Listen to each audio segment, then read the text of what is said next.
we've got 3 minutes from each person, 18 minutes of really important stories that I want you to take away with.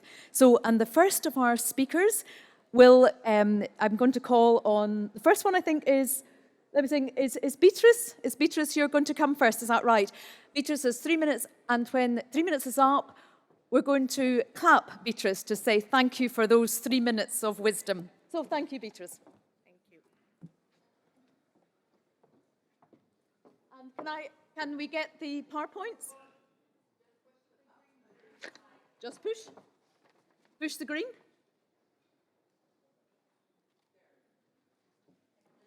Okay, good morning, ladies and gentlemen. My name is Beatrice Akinyi from Nairobi, Kenya. Warm greetings from Kenya. Jambo.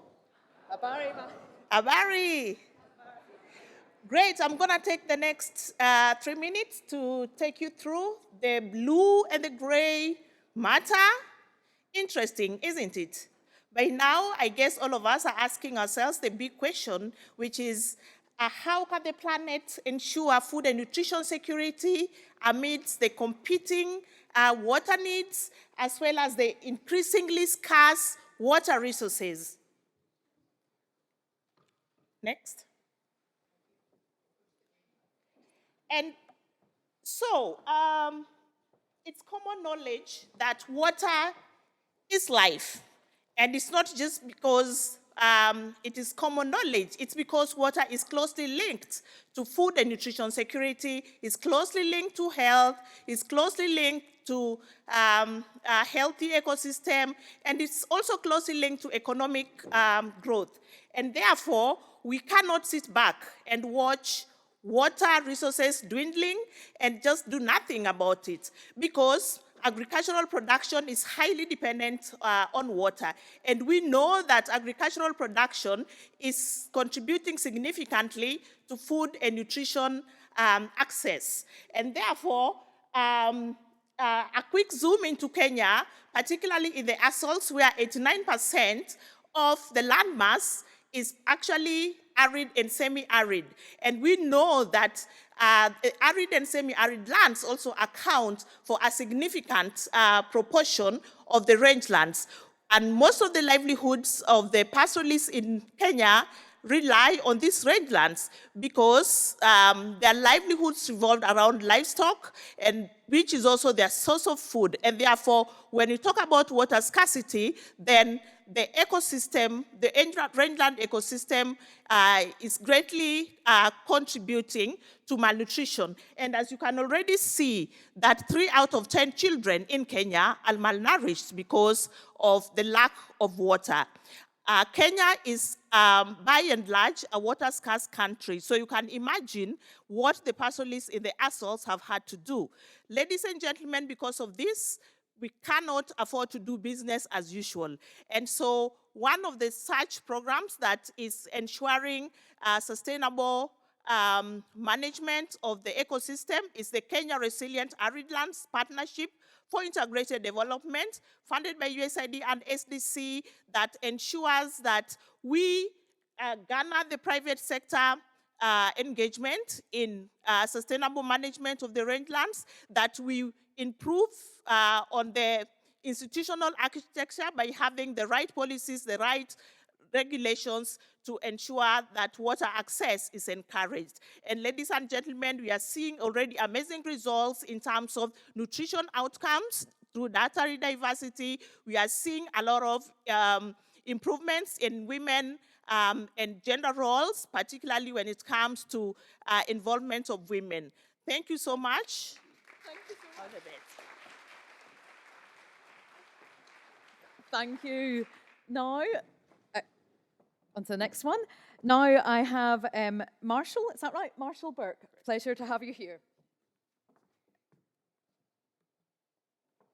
Let's see. There we go.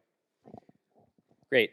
Thanks very much. My name is Marshall Burke. I work here at Stanford. My task was to come here with a good idea, but unfortunately I came with a lack of ideas, which I'll tell you about in a second. Luckily, there's a lot of smart folks in the room, so I'm hoping you can help me out. So this topic was touched upon yesterday morning. I want to come back to it with a little bit of data, the relationship between climate and violence, both in this country and around the world. So let me start with the data. These plots might be a little bit hard to see. If you squint your eyes, you're going to get most of the information I want you to get. So on the x-axis of each of these plots is temperature. On the y-axis is a violent outcome. So starting furthest from the left, this is the relationship between temperature and violent crime in the US. The second plot is the relationship between temperature and sexual violence in the US. The third plot is the relationship between temperature and civil conflict in the global tropics. So now this is global data outside the US. And finally, the fourth plot is the relationship between temperature and suicide in the US. And this is from our work and from others' work. We've summarized this in meta-analyses. This has been replicated pretty extensively. And these are from studies that try really hard. You might just think these are correlations, but these are from studies that try really hard to isolate variation in temperature that's not correlated with the many other things that cause these really bad outcomes. Okay, so we have very consistent evidence that increasing temperatures increase many different types of violence around the world. So that's, I would say, a stylized fact that we just need to accept about the world.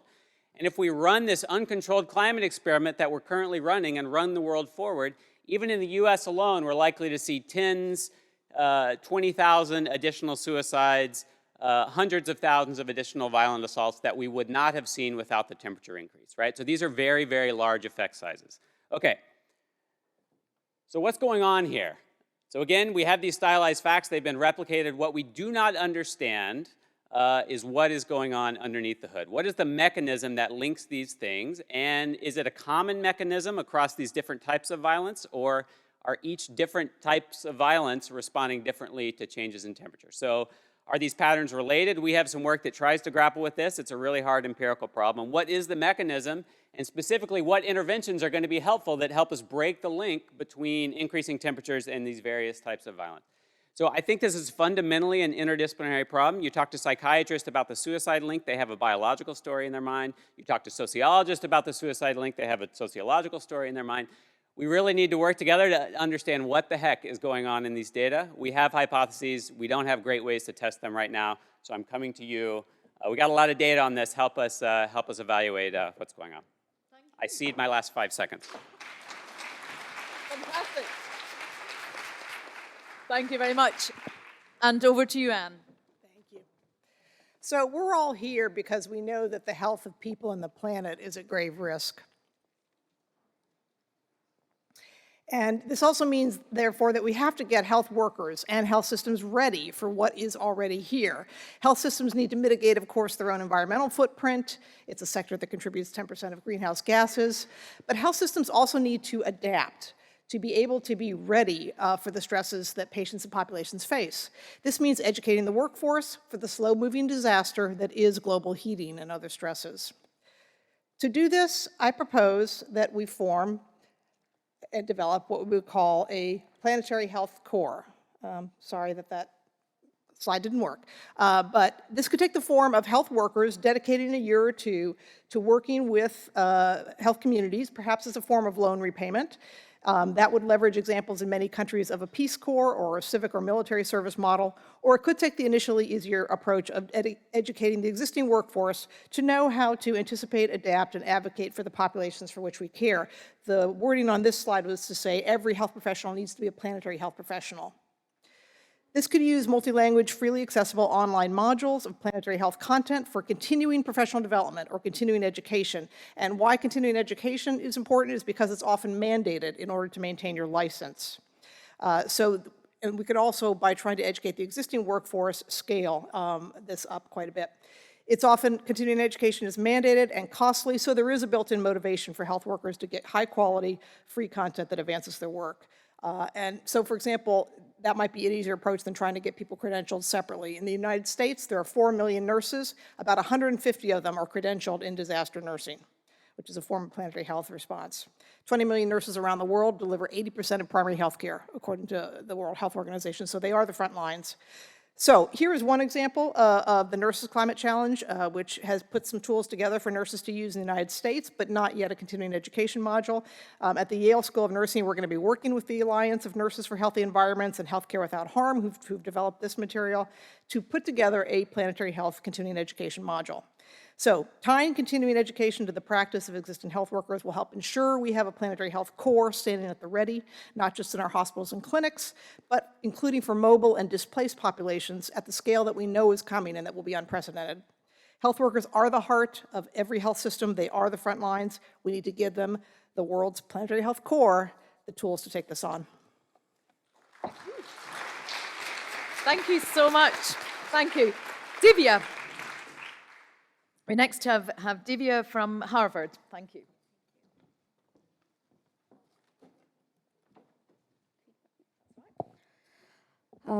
Much like the people in this audience, Goal 2 of the Sustainable Development Goals, which is zero hunger, recognizes the need for a sustainable food production system. And the FAO, as part of the measurement framework for the SDGs, has proposed a set of indicators to measure the sustainability of production systems across countries. Now, in a large country like India that falls across so many agroclimatic zones and has wide variation in production practices, there's also a need to measure interstate variability in sustainability, right? Especially because states also drive many of the policies that impact production. So as a first attempt towards this, we have proposed a framework of 12 indicators across various domains. So we have considered use of inputs like fertilizers, pesticides, electricity, and also indicators to capture soil health, water use, emissions, and crop diversity. So what did we find? This is what the report card looks like, and all of the data for that we use for our indicators is actually collected by the Government of India and its various bodies, and all of this data is publicly published periodically, so the report cards can be updated regularly. And as you can see here, there is clear variation on the sustainability of crop systems from state to state. So I'll run through some of the indicators. Column number 3, you can see that about half of the states are classified as as having very low soil organic carbon, and a similar number of states see about a fifth of their agriculture land as degraded. In column 9, you will notice that the states that have the highest percent of lands under paddy, irrigated paddy cultivation, are also the states that tend to have the highest energy use. These are the states that are extracting the most groundwater. These are the states that also have widespread nitrate contamination in groundwater. When many of the states, less than 30% of the states have more than 3 crops covering over a 50% of crop area. So despite all of this, we also notice that only about 10 of the states actually have clear policies to move towards sustainable organic production. So in the face of widespread agrarian distress and in the face of increasing risk from climate change, India is reformulating many of its major agriculture policies, and we hope that report cards like this can help in directed policy making. Thank you very much. Thank you. Thank you so much. And now, Jonju.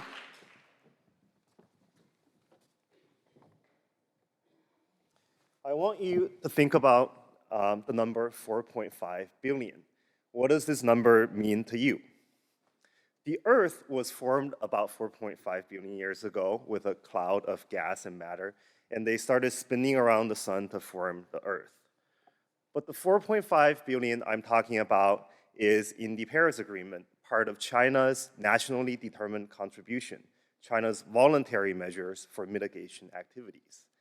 And the 4.5 billion is to increase forest stock volume by about 4.5 cubic meters by 2030. And that is enough to cover the United Kingdom twice with forests, and also equivalent to taking about 700 million cars off the road. And is it working? Yes, India and China is greening the world. Studies have shown that the green leaf area has increased by about 5% since the early 2000s, an area equivalent to the Amazon rainforest. And at least 25% of that came from China. And increasing forests is great for climate action because forests can act as a carbon sink taking greenhouse gases out of the air. But it is also very expensive. The China State Forest Administration reported that they spent about 47 billion US dollars in the past 20 years on forestry. And that is about 1.5 of Stanford University's endowment, so you know it's very expensive. But forests may also have co-benefits for health. So these are some of the co-benefit studies related to climate change mitigation activity related to air pollution. As you can see, many great publications have come out. However, there isn't a lot of research on the co-benefit on health related to forestry. There are many types of health co-benefits, and we need to do more studies on this topic. Thank you. Thank you so much. Thank you. And our final 3-minute presenter, Michaela.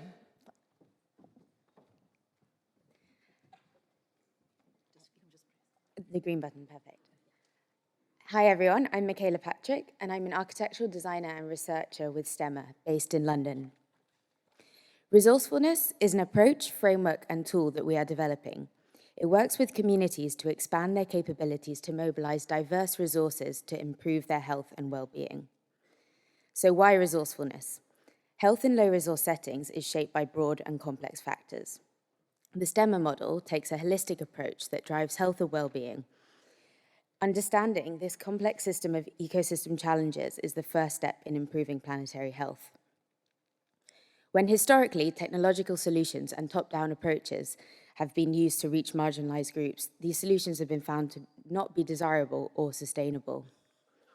So alternatively, we're taking an interdisciplinary approach, combining systems and design thinking to uncover what drives cutting-edge ideas and radical innovations in the context of health inequalities. So we've been studying inclusive, community-led innovations to understand what resources they mobilize in their implementation.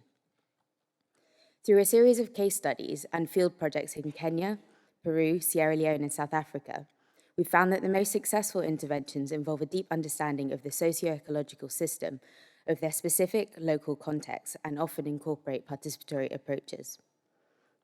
An example of this, which you can see on the slide, is our fieldwork in the Peruvian Amazon, where, through long-term community engagement and co-creation with a local architect, a brief that was originally to facilitate access to essential medicines evolved to build a set of community spaces that incorporate the secure storage of medication from insects, but also house additional educational programming and community activities.